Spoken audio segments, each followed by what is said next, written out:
สดๆมาแต่ขึ้นปากน้ำหินบูนมาใหม่ๆปลาหินบูนบ่เนี่ยปลาหินบูนขึ้นตลาดคำเกี้ยวนะเพียงเนาะมาเบิ่งนะเพียงเด้อมาเบิ่งมาซื้อเมื่อเห็ดปิ้งเนาะเพียงเนาะปิ้งเห็ดก้อยกินแซ่บปลาใหม่ๆสดๆปลาอย่างนั้นคืองามแต่ไทยเจ้าหน่ะปลาอันกกปลาอันเอาเคยอ่ะปลาโป๊กว่ะเจ้าขายกิโลเท่าไหร่โล25,000โอ้โล25,000พวกกินเนาะเพียงเนาะปลาอีไทยคือว่าตัวใหญ่ตัวงามดีเลยพี่น้องแม่ค้าเพิ่นขายตัวโลละ25,000กินเนาะเราค่อยก็มาลงตลาดไปเช้าๆมื้อนี้ลงตลาดเนาะครับเนาะเจ้าสิเฝ้าท่าเด้อจ้างเด้อมาสิเฝ้าท่าตอนนี้บ่าวพอจะอยู่ตลาดท่องเที่ยวเนาะเรียกว่าเมืองหินบุญแขงขมวนเป็นบรรยากาศสดยามมื้อเช้าแม่ค้าเช้าขายกับลายนะเพื่อนเนาะเป็นตะสะออนปลาที่เราเลาะเบิ่งน้ำกัน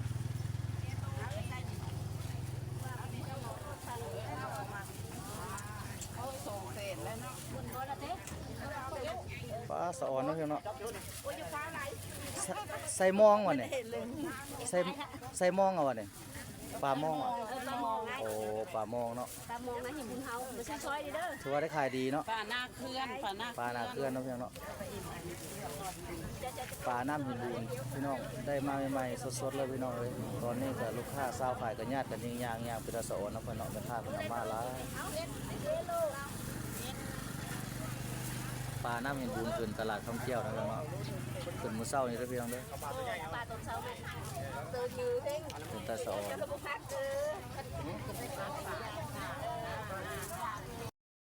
ตัวนี้ก็เป็นทางใหญ่นะพี่น้องเนาะคือว่าตรงนี้เป็นทางใหญ่ก็ต่อมาเป็นอันนี้จะเป็นโค้งทางของตลาดเป็นกำลังตั้งเสาอยู่พี่น้องกำลังเสียตลาดท่องเที่ยวอะไรเถือยังบ่แล้วตอนนี้ก็เถือยังบ่แล้วเนาะถ้าเศร้าขายก็ถือลายพอสมควรเลย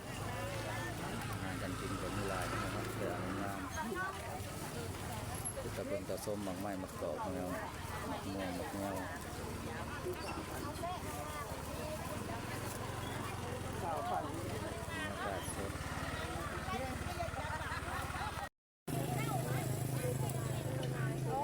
ปลาโคใหญ่ซื้อไปต้มใหม่ๆสดนี่นะปลาผมซื้อซอยนะๆเท่ใหญ่ว่าต้มส้มใส่ใบมะขามสุดยอดปลาโคใหญ่ปลาโคใหญ่ขึ้นตลาดท่องเที่ยวนะครับเนาะปลาปากน้ำมีผลทักเหนือก็มีครบนะครับเนาะ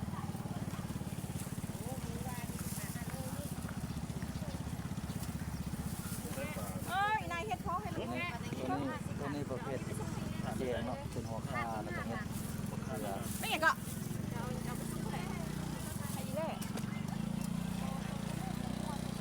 อากาศสดนะครับ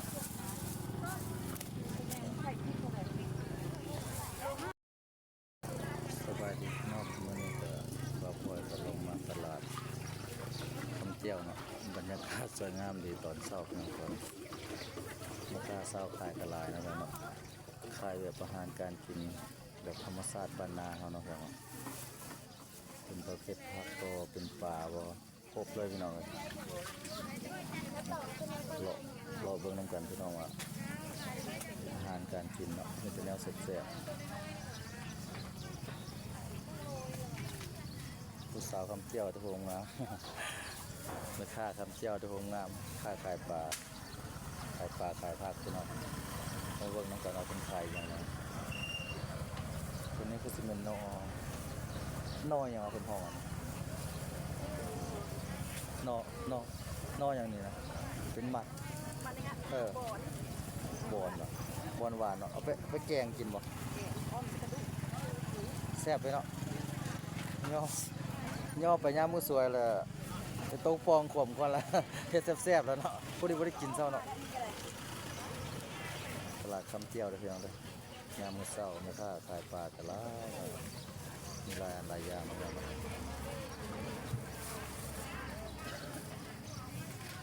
ผักก้านจองนี่เนาะประเภทสุก ลวกแล้วตำเจียวเนาะผักก้านจองเนาะมีแต่อาหารบ้านๆเฮาที่เอาปลูกมาจากสวนใหม่ๆก็มาขายเนาะคือลงแต่ละมื้อบัดนี้ลงแนวนี่ซุมื้อเลยบ่ชมบรรยากาศยามมื้อเช้าของกันนะครับเนาะถือว่าสวยงาม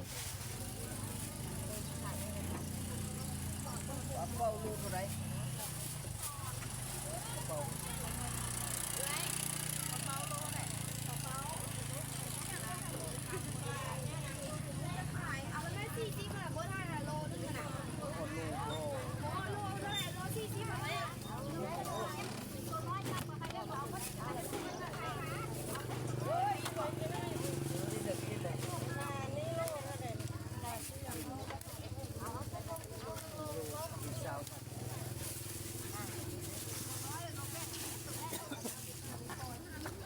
แซ่บบ่ลุงเพยังกินปลาเป้าเนี่ย เลิกเลย ปิ้งว่ะ จุกใส่กินตับ แซ่บว่ะตามมัน ใส่บะหมี่หาย ข้าวทางโคตร พอแล้วคุณ ทางเข้าจำปุกเข้าเนาะ บรรยากาศยามมื้อเช้าพี่น้องคือจะสะอ่อนแนวอยู่นะกินมีครบพี่น้องเลยหัวซิมไข่แล้วก็บอนเนาะ ได้ฮะเนี่ย แล้วก็ไข่มดแดงใหม่ๆสด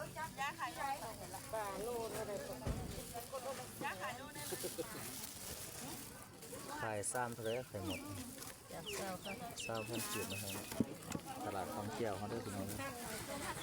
แต่เศร้าๆนะครับตอนนี้ก็เป็นเวลาอยู่6 โมงย่างเนาะพี่น้องค่าเศร้าขายมีค่าเศร้าขายแต่ลายๆพี่น้องแต่ฝนบ่ตกเนาะมื้อเช้านี่ฝนลิ้นมาหน่อยนึงผมก็ถือว่าบ่มีฝนก็บ่ย่อยหรอกอากาศสดก็ยังได้ฝนสดเช้าค่าเศร้าขายก็มีหลายคน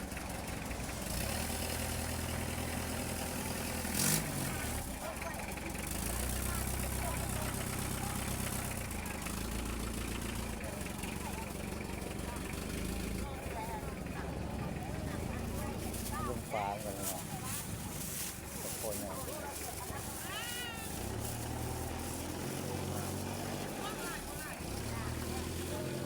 จะขายจากโลแล้วจะขายจากโลแล้วมาสอนหลายเติมแล้วเนาะรู้สึกได้ขายดีเนาะเจ้าเนาะคนก็งามไม่ค่าใจดีขายปลาเบิดแต่เศร้าแหละเจ้าน้อยก็ได้เมื่อแล้วเนาะเบิดแต่เศร้ามันนี่เจ้าน้อยก็ได้เมื่อแล้วสาวคำเจียวแม่เนาะ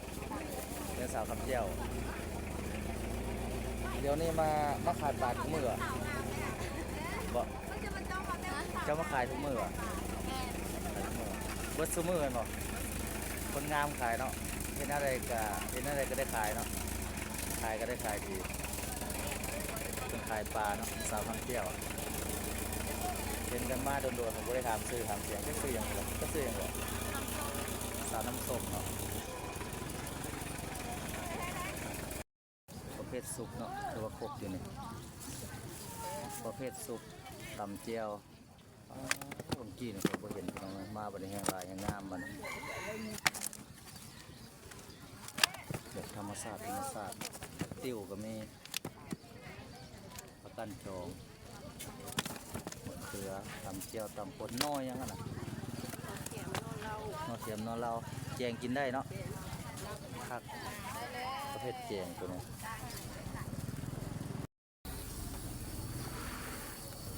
สิ่งแซ่บๆไม่ร้อนพี่น้อง ไม่ร้อนๆเด้อ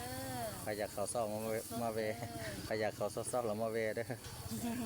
ฮ้อนๆใหม่ๆสดๆหาตลาดคำเที่ยวนะพี่น้องเมืองหินบุญเชียงคำมวนคือเก่าพี่น้องเลย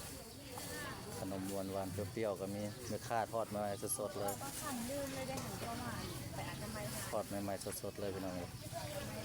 อยากกิ ชิ น ม อ ได้ ยาก หรอแพทย์ กินอยากแซ่บมาเด้อพี่น้องเด้อมาเวซื้อเนาะขึ้นได้เนาะตลาดคำเที่ยวเมืองหินบุญเชียงคำมวนครับ กินต้มเนาะกิน ลาบก็แบบคนเอาใหม่ๆสดๆเลยพี่น้อง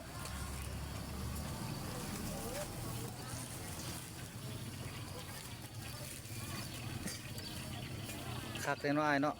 ทอดใหม่ๆไปคักสุดเลยกรอบๆ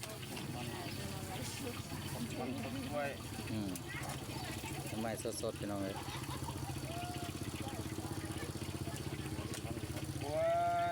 ทอดมันทอดกล้วยแซ่บๆอายใหญ่เพิ่น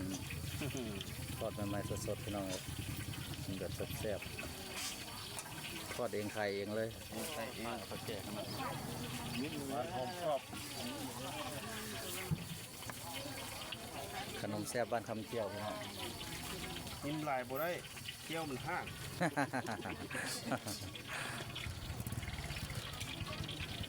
อันนี้ก็ไข่ลูกนะครับเนาะ โอ้ยเดี๋ยวนั้นไผ่ แม่ค้าเพิ่นกำลังจัดแต่งขายเนาะพี่น้องเนาะตอนนี้อาหารแซ่บๆกำลังเตรียมเปิดห้านแต่เช้าๆ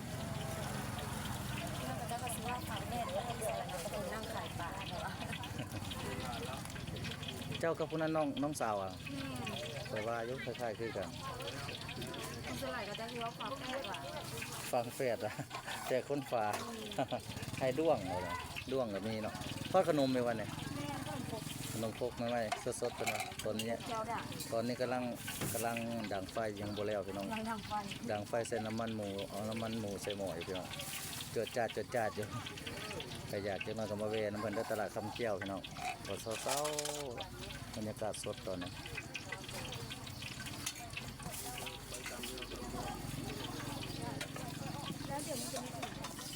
คือเก่าหั่นแหละ ขายเครื่องคือเก่าเนาะพี่น้องเนาะก็ฝากอุดหนุนบ่าวพลอยเนี่ยขายผ้าตามเคยเนาะทุกสิ่งทุกอย่างคือเก่าบ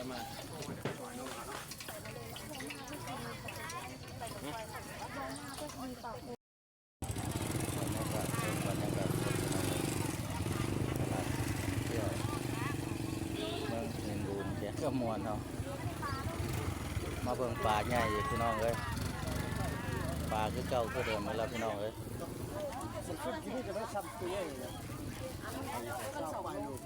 คิดว่ามีสูงลูกป่าเลย ปลาใหญ่พี่น้องเลยปลาในบ่เนี่ย 2 โลนึงคิดได้คิดเป็นใส่ตัวนี้มี2 โลใส่ตัวนี้2 โลเอาตัวนี้บ้าตัวนี้คือสิใหญ่แท้ป้าอย่างนี้ป้าในป้า ปลาในไปก้อย ป้า พี่น้อง น้ำของอ่ะป้าอันนี้เยอะ ปลาน้ำหินบูนว่ะ แม่น ตัวนี้ปลาน้ำหินบูน อันนี้ นะ 2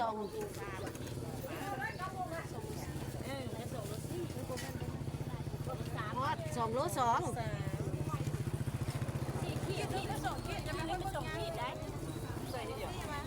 มาเบิ่งปลาใหญ่เพิ่นพี่น้องกระสะอ่อนเนาะ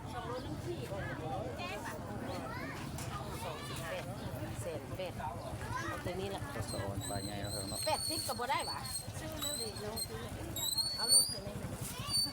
7เนาะได้เลย7โล90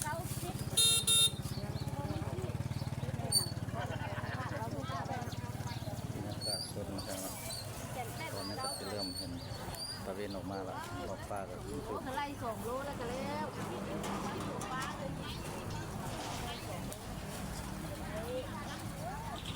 เอา195เจ้าก็ได้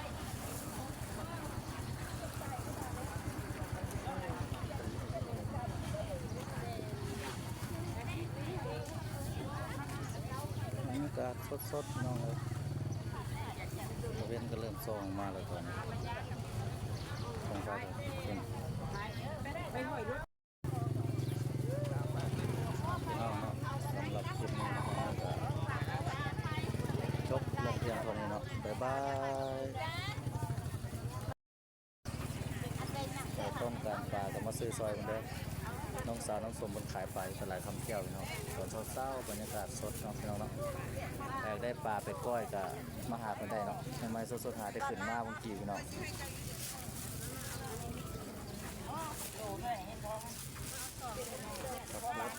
เขาก็เงี้ยงนะครับ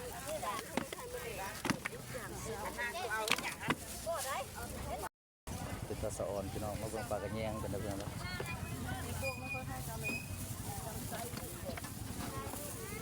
ได้ขายแล้วบ่ ได้ไก่ ครึ่งโลละ เอาโลก็บ บ่ได้ โลเท่าไหร่ปลากระแยงเจ้าขาย 50,000 โล50เนาะก็พวกกินเนาะเนาะมาเบิ่งปลากระแยงเป็นตะสะอ่อนหาแต่ขึ้นนั่นหน้าไม้ใหม่พี่น้องตลาดคำเจียวเด้พี่น้องค่าเพิ่นมาแต่ดึกแต่เช้าตะสะอ่อนเนาะก็หลายพี่น้องอาหารการกินมีหลายอันหลายอย่าง ที่อยากไปเลยผู้น้อยอะนะ ใหม่ๆสดๆพี่น้องผักบุ้งผักหอมมะเขือหัวข่าสิงไทยครบสุดเลยพี่น้องเอ้ยอาหารธรรมชาติบ้านนาเนาะพี่น้องเอาไปให้ยังกินปลากระแยงเนี่ย แกง แจงเนาะ แล้วแต่ผู้มัก แม่นวะ แกงเฮ็ดหมู แจงใส่หม้อแซ่บๆแล้วก็ย่างให้ไว้ขวมปึบเนาะพี่น้องเนาะ แม่น อยากเขาแง่เห็นหม้อขวมบ่ได้จบเลย มุกใส่ตอง เอาใครอยากได้ปลากระงอกกระแยงก็มาซื้อซอยพุ่นนะพี่น้องเนาะตลาดคำเจียวเด้อใหม่ๆสดๆพี่น้องเลยแต่งามๆเป็นจานงาม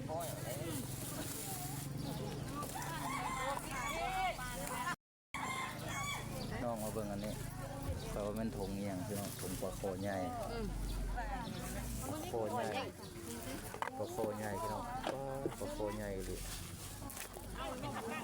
โดดบึ้มบั่มบึ้มบั่มพี่น้องเอาไปต้มสดใช้ใบตามพี่น้องเจ้าขายโลอะไรปลาโคใหญ่นะโอ้เป็นถุงหาบเสียบเนาะกระสอนไม่ค่านางเรียนกันซ้ำลำพี่น้องเลยอาหารการกินก็มีแต่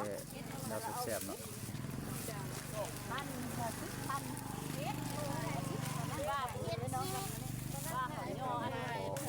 ไข่เห็ดขอไข่น้องเห็ดละโงกแล้วตัวนี้ มานั่งมาเที่ยวแน่เนาะมาละเมือมันทำไมพวก กระสอนนะครับเนาะอาหารบ้านนา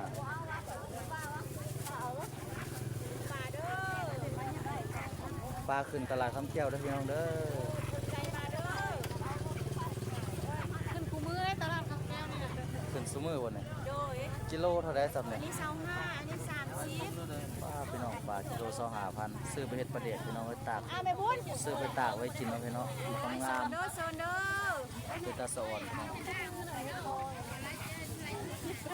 กระเป๋าอันอยู่เออ ปลาขึ้นตลาดคำเที่ยวเนาะพี่น้องเนาะ เอากิโล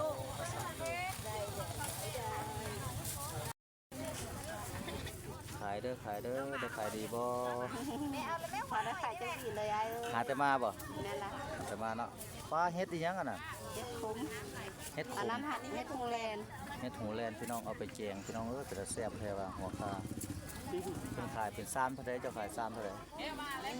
เออ ถึง5,000 กล่องซื้อ5,000ตลาดคำเที่ยวนะพี่น้องเนาะอยากได้ก็มาซื้อได้อพี่น้องเด้อมาซื้อไปกินเด้อแนวอยู่แนวกินแต่ว่าหลายพอสมควรเนาะแม่ค้ากันนั่งเรียนกันซ้ำลำพี่น้องเอ้ย เจ้ามักเสดีย ต ไป อนนี้บ่าวว่าก็อยู่บนหน้าตลาดคำเที่ยวเป็นตลาดเศร้าเนาะรอเบิ่งแม่ค้าขายเครื่องขายปลาคั่วแล้วขายจังได๋ตัวเจ้าคั่วเจ้าขายเท่าใดขายจังโล30เนาะกับพวกกินเนาะพี่น้องเนาะบ่คั่วก็มีคั่วแล้วก็มีเด้อพี่น้องใครต้องการแนวใดก็มาแวะเบิ่งเนาะพี่น้องเนาะตลาดสองห้องคือตลาดคำแจ้วเนี่ยสองห้องคำแจ้วอันเดียวกันเนาะพี่น้องเนาะ ไข่ดำน้อยได้เป็นเราได้ไป แก้วอันเดียวกัน อืมเป็นบรรยากาศยามมื้อเช้าเนาะเนาะใครอยากได้ปลาอยากได้ผักอยากได้หมากไม้หมากดอกเกลือมีหลายอย่างเนาะพี่น้องตลาดคำแจ้วเด้อพี่น้องเด้อนี่เด้อบรรยากาศยามมื้อเช้าเวลา6 โมงเนาะจะมีแนวกินแบบแซ่บๆมีทุกอย่างเลยเด้อพี่น้องเลยประเภทเห็ดหัวคาน้ำผึ้งหมกม่วงหมกแง้วมีหน่อไม้หน่อตอกที่ว่าครบสุดพี่น้องเลยไกลๆถ้าไปไกลมาเวก็มาเวซื้อแนวอยู่แนวกินเนาะพี่น้องเอากินไม่กินเมื่อมากินไม่กินมือกินเนาะเนาะ